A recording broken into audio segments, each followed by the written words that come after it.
kontrata ng aktor gustong bilhin sa kanyang network.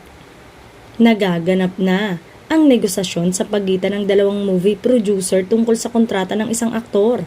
Kapag nagkasundo ang dalawang movie producer, ang aktor ang makikinabang ng gusto dahil magiging aktibo na uli siya sa pag-arte. Kung hindi magkakaroon ng balakid sa negosasyon, magiging maganda para sa aktor ang 2025 dahil makakagawa na uli siya ng mga pelikula. Matagal nang walang proyekto ang mahusay na aktor mula nang magbigay ito ng mga problema sa kumpanyang namamahala sa kanyang acting career. Bukod sa hidwaan nila ng kanyang mentor, marami umano siyang pinagdadaan ng personal na usapin nito. Kapag tumatanggap naman ng pelikula ang aktor, hindi na siya napapakinabangan sa promo dahil hindi niya sinisipot ang mga press con at TV guesting. Nag-alok ang movie producer na bibilhin nito ang kontrata ng aktor para makalaya na ito mula sa pagkakatali sa home studio niya.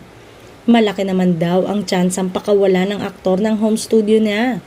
Sa dami ng mga nangyari, mahirap nang bumalik ang kanilang dating magandang pagsasama.